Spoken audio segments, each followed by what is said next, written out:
አሁን ላይ የአብርሽና የሄርሜላ ጉዳይ ብዙዎቹን እያናደደ እያበሳጨ እንዲሁም ደግሞ መነጋገሪያ እየሆነ የመጣ ነገር አለ። አንዳንዶቹ ሩታ አትሆንህም፣ ተጨቃጫቂ ናት፣ በጣም በቃ ነገር ሰበብ እየፈለገች ሰላምን ትነሳለች፣ ስለዚህ ከሄርሜላ ጋር መቀጠልም መሆንህ ጥሩ ነገር ነው እያሉ አብርሽንና ሄርሜላን እያበረታቱ የሚገኙ ሰዎች አሉ። ሌሎቹ ደግሞ አብርሽና ሩታ አንድ ላይ መሆን አለባችሁ፣ በተለይ ሩታ ሄርሜላን ለማቃጠል፣ ለማናደድ፣ ለማበሳጨት ትዳርሽን፣ ኑሮሽን፣ ህይወትሽን፣ ፍቅርሽን አሳልፈሽ ላለመስጠት እስከ ጥግ ድረስ የፈለገው ዋጋ ከፍለሽ አብርሽን በእጅሽ ማስገባት አለብሽ፣ ትዳርሽን መሰብሰብ አለብሽ የሚሉም ሀሳብ አስተያየት እየሰጡ ይገኛሉ። ሌላኛው ደግሞ አቤልን ለማናደድ፣ አቤልን ለማበሳጨት ብለሽ እባክሽ እስኪ ደምን ባያልቅስ ወደ አብርሽ ተመልሰሽ ደስ ይበለው ወይም ደግሞ ደስ ይበልሽ፣ እስኪ አቤል የሚያደርገውን ነገር እናያለን የሚሉ ሰዎች አሉ። እውነት ሩታ ለሰው ብላ ይሄንን ትዳር ይሄንን ፍቅር ወይም ደግሞ አብርሽ እግር ስር መውደቅ አለባት ወይስ ደግሞ እንዲሁ ነው መቀጠል አለባት የምትሉትን እናንተ ሀሳብ አስተያየታችሁን ጨምሩበት። እኔም በደንብ ሀሳብ እሰጥበታለሁ ማለት ነው። እንግዲህ ሩታ ደግሞ አብርሽ እና ሄርሜላ ያሉበትን ሁኔታ አይታ እህትየዋ ጋር ሜላት ተገናኝተው ነበረ። ሜላትም እንግዲህ ጣልቃ መግባት እንደማይፈልጉ የእሷ ቤተሰቦችም መግባት እንደማይፈልጉ ራሳቸው መፍታት እንደሚችሉ አስበው ወይ ደግሞ አቅደው ተቀምጠዋል ማለት ነው። ሩታም ደግሞ በዚህ ጉዳይ ላይ ምን አይነት መልስ አለሽ ስትልም እንግዲህ ጥያቄ ጠይቃት ነበረ። ሩታ ስለ አብርሽና ስለ አብርሽና ስለ ሄርሜላ ምን እያሰበች ነው? ምን አይነትስ ምላሽ ሰጠች? ምን አይነት ስሜትስ እየተሰማት ነው የሚለውን ነገር እናወራበታለን። አቤልም በዚህ ልክ ሩታ ላይ የጨከነባት፣ ያስመሰለባት፣ የዋሻት፣ የከዳት ነገር ምን ተፈጥሮ ነው የሚለውን ነገር እንሰጥበታለን ሀሳብ። ሌላኛው ደግሞ እንግዲህ ሩታ የምትኖርበት ቤት ብዙ መረጃዎች እየወጡባት እንደሆነ በአጠቃላይ ሩታና ቤት የምታግዛት ልጅ ቤት ሲሆኑ አብርሽም ሄርሜላም እንደፈለጉ ግቢ ውስጥ እንደሚመጡ መረጃ ማን እያቀበላቸው እንደሆነ እንግዲህ የቤት አጋዧን ለመጠየቅ እንግዲህ ቦታና ጊዜ እያመቻቸች ትገኛለች ሩታ ማለት ነው።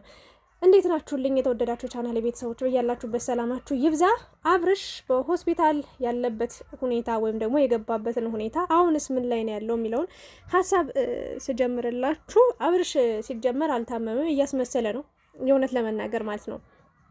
ምክንያቱም በቃ ሄርሜላ አሁንም ከጎኑ በታመመ ሰበብ ከጎኑ እንደማትርቀው እንደማትለየው ስለሚያውቅ ስተባብለው፣ ስትነካው፣ ስታሻሻው በጣም ደስተኛ እየሆነ ነው የሚገኘው። ፊቱ ላይ ደስተኛ እንዳልሆነ ያሳያል፣ ግን ተግባሩ ሌላ ነው፣ ቃላቱ ሌላ ነው። እና የሩታና የአብርሽ ትዳር ምን ሊሆን ይችላል? ከዚህ በኋላ ምን አይነት ነገሮችስ ሊያስቀጥሏቸው ይችላሉ? ወይስ ደግሞ እንዲሁ እንደፈራረሰ ሊቀር ይችላል? ሩታ ምን አሰበች በዚህ ሁኔታ ላይ ለሚለው፣ ሩታ በጣም ብየው አቅቶኛል፣ ከብዶኛል፣ ወደ መሰነባበቻው እየሄድኩ ነው ብላለች። እና የእውነት ይሄ ትዳር መፍረስ አለበት ብላችሁ ታስባላችሁ? ወይስ ደግሞ እንደ ዱሯቸው አንድ ላይ ሆነው ጠላቶቻቸውን አሸንፈው አንድ ላይ መሆን አለባቸው ትላላችሁ? ከዚህ ሀሳብ እኔ ስነሳላችሁ ትዳር የማንኛውም አይነት ሰው ትዳር ባይፈርስ፣ በተለይ ደግሞ ልጅ ተዋልደው ወልደው ባይለያዩ በጣም ደስተኛ ሆናለሁ። ግን ደግሞ አንዳንዴ ኢትዮጵያ ውስጥ አንድ እናት ለልጄ ስትል በቃ ልጄን እንዴት ትቼ ልጄ እንዲሆንብኛል፣ ልጄ እንዴት ትሆንብኛለች፣ ስለዚህ እንዴት ትዳሬን እፈታለሁ፣ እንዴት ትዳሬን እተዋለሁ፣ እንዴት ብላ ጥያቄ ምልክት ይፈጥርባትና ለልጇ ስትል ብቻ ለእሷ ሳይመቻት ዋጋ እየከፈለች እጅግ በጣም ጠዋትም ማታም እያነባች ልቧ እየቆሰለ ልቧ እየደማ ቻል አድርጋ ህመሙን ስቃዩን ሾክ ላይ ተቀምጣ ኑሯን፣ ትዳሯን፣ ቤቷን ትመራለች። እና መለያየትን ባልፈልግም ባልመርጥም ግን አንድ እናት ሳይመቻት ለልጄ ብላ መከራዋን ስታይ መስዋዕትነት ስትከፍል ማደጋ መኖር አለባት ብዬ አላስብም። ምክንያቱም ያ ልጅ ራሱ የሚያየው ነገር አለ። በአባትና በእናት አለመግባባት መሀል ላይ የሚይዘው ቂምና ጥላቻ፣ የሚያተርፈው ቂምና ጥላቻ ብቻ ነው። በቃ ማለት ምንም የሚያተርፈው ደህና ነገር ጥሩ ነገርም የለም። እና ነገ ይሄ ልጅ ደግሞ ባል እናቱ ሚስቱን እንደፈለገ ሲያረጋ ሲያመናጭቃት፣ እዛም እዚህም ሴት እየዘለለ እንደፈለገ ሆኖ የኖረ አባት ጋር ልጅ ታሳድግ ብዬ እኔ አልመክርም። ለምን ይሄ ልጅ ይሄ ምን አይነት ነገር ነው ተምሮ ከአባቱ ምን አይነት ነገር አይቶ ነው ሊያድግ የሚችለው የሚለው ትልቅ ጥያቄ ምልክት ስለሆነ ማለት ነው። አብርሽ ደግሞ ሄርሜላን መራቅ አልፈለገም። ዝም ብሎ የሆነ ጅል ነው የሆነው። በቃ ይሆናል አይደል? ወጀጅ አድርጎታል። ትክክልም አይደለም። ማንነቱም ባህሪውም ሁሉ ነገሩ ተቀይሯል። በቃ እኔ እንጃ አላቅም። ትዳሬ ህይወት የሚለው ሰው ካለ አልቅሶ በቃ በእሷ ደስተኛ እንደሆነ በህይወቱ በቃ ከእሷ ጋር ከሆነ በኋላ ሙሉ እንደሆነለት ብዙ ነገሮች እንደተሳኩለት ነበር ሲናገር የነበረው። ነገር ግን ቃላቶቹ ሌላ፣ ተግባሩ ሌላ ሆኖ ተገኝቷል። እና ሩታ ከአንድም 2-3 ጊዜ 1000 ጊዜ እድል ሰጠዋለች። አብረን እንሁን፣ አብረን እንቀጥል፣ እባክህን የሚያስደስተኝን ነገር ታውቃለህ፣ የምጠላውን ነገርም ታውቃለህ፣ የምጠላውን ነገር እያደረክ ነው አቁም ብትለው ሊሰማት አልቻለም። የዋህ በጣም አሳዛኝ ሰው ለመምሰል ነው እየሞከረ የሚገኘው። ግን ደግሞ ያም አለ ይሄም አለ ትዳሩን ሊያጣ ጫፍ ደርሷል። ያም የሆነው ምክንያት በሄርሜላ ምክንያት ነውና ሄርሜላን አልፈርድባትም፣ አልሰድባትም፣ ምንም አልላትም። ለምን መሰላችሁ? አብርሽ ስላልተሟገተ ስላልተከራከረ። አብርሽ ቢከራከር ኑሮ አብሮነታቸውን የሩታንና የአብርሽን እደግፍ ነበር፣ አበረታታ ነበረ። ሩታ ዋጋ ክፈይም ስላት ነበረ። በቃ አላለን ለሄርሜላ ስትይ ትዳርሽን ህይወትሽን አትበትኝ እባክሽን፣ በቃ የፈለገ ነገር ይሁን ደስተኛ ባትሆኝ እንኳን በቃ እንትን በይው ብዬ ነበርና ያ የሚሆን ነገር አይደለም። አብዛኞቻችሁ ደግሞ አቤላ ከበስተጀርባዋ የሚሰራውን ክፋትና ተንኮል እንዲሁም እንዲለያዩ በተለይ በአብርሽ በጣም ይቀናል የምነግራችሁ ነገር እንጂ በሩታ እጅ በልቶ ጠጥቶ አብሯቸው እየኖረ ረዥም ጊዜ ቆይቷል። እና ዛሬ ተደርቦ ለሄርሜላ አግዞ ለሄርሜላ አብሮ ለሄርሜላ ስኬት ብሎ የሩታንና የአብርሽን ትዳር ለመበታተን ለመፈላለስ ቆርጦ የተነሳ ልጅ ነው እና ይሄ ነገር ደግሞ አብርሽ ላይ ስለሚቀናበት ነው። ስለዚህ ይሄን ልጅ ለማናደድ ለማበሳጨት ብለሽ አብርሽን ተቀበዩ፣ አብርሽን ታረቂው ባክሽ የምትሉ ሰዎች አላችሁ። ኖ የራሷ ውሳኔ የራሷ አቋም ሊኖራት ይገባል። እስከ መቼ እየተበደለች፣ እስከ መቼ እየተገፋች፣ እስከ መቼ እያለቀሰች፣ እስከ መቼ እናንተ በሽታ የሚባል ነገር እኮ አለ። እናንተ እዛም እዚህም ሴት እየዘለለ እየመጣ ሄርሜላ ብትሄድ ሌላም ሴት ጋር መሆኑ አይቀርም። በቃ የለመደበት መሄድ የለመደ ሁሌ መሄድ ነው ስራው እና ከዚህ ይሄ ለዚህ ትዳር ለዚህ ፍቅር ለዚህ ኑሮ ለዚህ ህይወት ከሩታ በላይ መልፋት መድከም መጣር የነበረበት አብርሽ ነበር። የቤቱ አባወራ ስለሆነ የቤቱ ምሰሶ ስለሆነ በቃ ይህንን ነገር ማድረግ የሚችለው መሰብሰብ፣ ትዳሩን መሰብሰብ፣ ፍቅሩን መሰብሰብ፣ ኑሮውን ህይወቱን መሰብሰብ፣ የልጅ እናቱን ልጁን አንድ ላይ ማድረግ የሚችል የሚያስተካከል እሱ ነበረ። ግን እሷ ድሮም ለምነው ዛሬም ተለምኖ ነገም መለመን አለበት እንዴ? ወንድ ጠፋ እንዴ?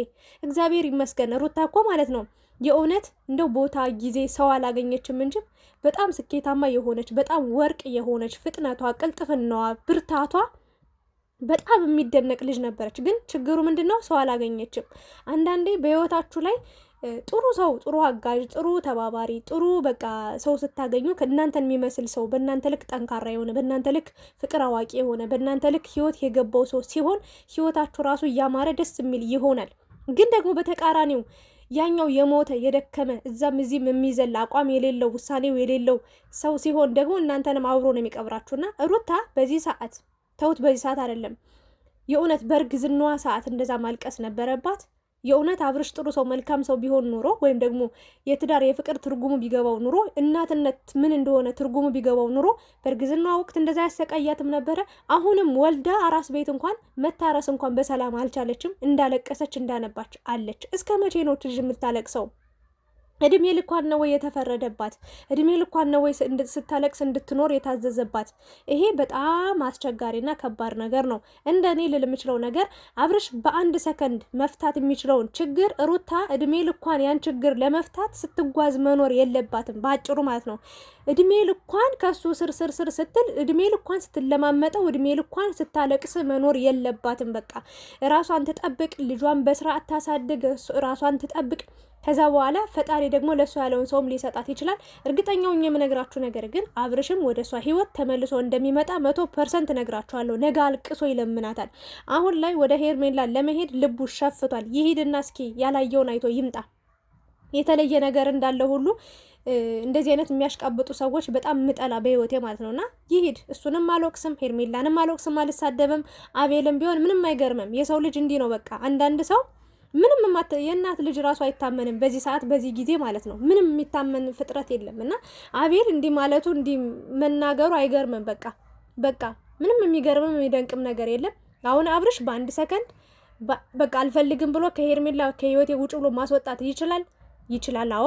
ስለዚህ ይህንን ማድረግ ካልቻለ ምንም ማድረግ አይቻልም። ሩታም በራሷ መንገድ በራሷ ኑሮ በራሷ ህይወት መቀጠል አለባት ማለት ነውና እንግዲህ ሜላት እኔ ማግዝሽ ነገር አለ ወይ? እኛ የምናግዝሽ ነገር አለ ወይ? እንደ ቤተሰብ ያቃተሽ የከበደሽ ነገር አለ ወይ? እኔ ጣልቃ መግባት አልፈልግም ነበር፣ ግን ማወቅ ስለምፈልግ ይህንን ጥያቄ ልጠይቅሽ ብላ ጠይቃት ነበረ። ይህንን ችግር የራሴ ስለሆነ ራሴ ነው መፍታት የምፈልገው ብላለች። በእርግጥ አዎ ራስን በጣም ብቁ አድርጎ ጠንካራ አድርጎ በራስ ችግሮችን እንደ መፍታት የሚያስደስት ነገር የለም። ጥሩ ነገር ነው ያደረግሽው፣ ጥሩ ነገር ነው ያልሽው፣ ጥሩ ሀሳብ ነው ያነሳሽው። ግን ሩታ ውስጥሽ ሰላም አይደለም። አሁንም ከአብርሽ መራቅም አትፈልጊም። የሆነ መራቅ ትፈልጊያለሽ፣ ግን ልብሽ ደግሞ አብርሽን እያለ አስቸግሮሻል። በጣም በክፉ በከባዱ በጣም ጫና እየተፈጠረብሽ ነው የሚገኘውና ለማንኛውም ግን የራስሽ ውሳኔ የራስሽ አቋም ሊኖርሽ ይገባል። ወንድ ልጅ ሂጂ ውጪ ግቢ ነይ ወደዛ ወደዚህ እያለ እንዲያሽከረክርሽ በመልካም ነገር መልካም ቢሆን ያ ሰው ምንም ችግር የለውም። ለምን የፈለገ ነገር አታረጊለትም? ለምን አትከረበችም? አትዘቀዘቂለትም? ብዙ ነገር ብዙ ዋጋ ትከፍል። ሴት ደግሞ ከወደደች ለምትወደው ሰው ለሚወዳት ሰው ነፍሷን አሳልፋ እስከ መስጠት ዋጋ ትከፍላለች። ግን ለአብርሽ አይነት ሰው ህይወትን አሳልፎ እስከ መስጠት ዋጋ መክፈል አለባት ወይ ለሚለው ትልቅ ጥያቄ ምልክት ነው። ለምን እሱ ጋር ያለው ነገር ዜሮ ገብቷል። በቃ ዜሮ። ምንም ለእሱ ያለው ቦታ ቀንሷል። ለእሱ ያለው ፍቅር ቀንሷል። ለእሱ ያለው አመለካከት ቀንሷል። ለእሱ ያለው እምነት ቀንሷል። ስለዚህ ለዚህ ሰው ምንድነው መልፋት ያለባት መድከም ያለባት? በቃ አሁን እሷ ዝም ብላ ኑሯን መኖር ነው ያለባት። ዝም ትበል በቃ ኑሯን ትኑር፣ ሰላም ታገኝ። እየመጣ ደግሞ አይጨቅጭቃት። በቃ አብርሽ ከቻልክ አትሄድ፣ በቃ አትድረስባት ካጠገቧ። የራስን ኑሮ ኑር። የራስን የመረጥከው ምርጫ መርጠሃል፣ መሄድ ትችላለህ። ከዛ ውጪ ሩታ ያም ይሄም እየመጣ እንዲጫወትብሽ እንዲቀልድብሽ አታድርጊ። ክፍልሽን ዘግተሽ ቁጭ ማለት ትችያለሽ። እግዚአብሔር ይመስገን በጣም ብዙ የሚወዱሽ፣ ብዙ የሚያከብሩሽ፣ ብዙ የሚከታተሉሽ ሰዎች አሉ እኔንም ጨምሮ። ስለዚህ ምንም ይጎድልሽ ነገር የለም። ልጅሽን በስርዓት አሳድጊ። አራስ ቤትነትሽን ቁጭ ብለሽ በስርዓት ታረሽ። አለቀ። እና ፈጣሪ ደግሞ የሚችለውን አንደበት የሚችለውን ልቦና ይስጥሽ። ለሱም ማስተዋሉን ይስጠው። ቆም ብሎ የትዳር ትርጉም የፍቅር ትርጉም ገብቶት ወደ አንቺ እንዲመጣ ያድርገው። ሄርሜላ ተዋት። ዛሬ ነመጣለች፣ ነገ ትሄዳለች። አለቀ። ሩታ ግን ትናንትም ነበረች፣ ዛሬም አለች፣ ከነገ ወዲያም ነገም ሁሌም አለች አብርሽ ጋር ማለት ነው። ትዳራቸው እንደማይፈርስ 90% እነግራቸዋለሁ። 10% ያው አብርሽ ስለሚያወላውል ነው። ሩታም ደግሞ አንድ ቀን ብሎ ብላ ከቆረጠላት በጣም አስቸጋሪ ነው የሚሆነው። ለማንኛውም ግን ተደራራቢ በደል ባትበድላት እየሄድክ ያለችበት በቃ ሰላም ባትነሳት የተሻለ ነው ብዬ ነው የማስበው። ግን ደግሞ ሩታ ልነግርሽ የምችለው ነገር ወደኋላ እንዳታስቢ፣ ወደኋላ እንዳትጎተች፣ ወደኋላ እንዳታይ። ለምን አብርሽ እንትናን ሄርሜላን አበሳጫለሁ ብለሽ ከአብርሽ ጋር ከሆንሽ አብርሽን የምትለምኝ ከሆነ ዛሬም አቤልን ለማናደድ ለማበሳጨት ብለሽ አሁንም ወደ አብርሽ የምትመለሽ አብርሽ የምትለማመጭ ከሆነ እድሜ ልክሽን ስታለቅሽ ነው የምትኖሪው። በቃ በአጠቃላይ ይህንን እንዳታደርጊው። የራስሽን ውሳኔ ወስኝ። የሚሰማሽን ስሜት ቆም ብለሽ አዳምጪ። በቃ ሌላ ምንም ልልሽ አልችልም። በሰው አትመሪ። የራስሽ አቋም የሆነ የራስሽ የሆነ ነገር አትስሚ። በዚህ ሰዓት የራስሽን ብቻ ወስኝ እላለሁኝ። በማታው ቪዲዮ ደግሞ ተመልሰን የምንገናኝ ይሆናል። የእናንተን ሀሳብ አስተያየትም ጨምሩበት። ሩታ ጠንካራ ጀግና ሴት ነች። አይዞሽ በርቺ ልንላት ይገባል። እወዳችኋለሁ።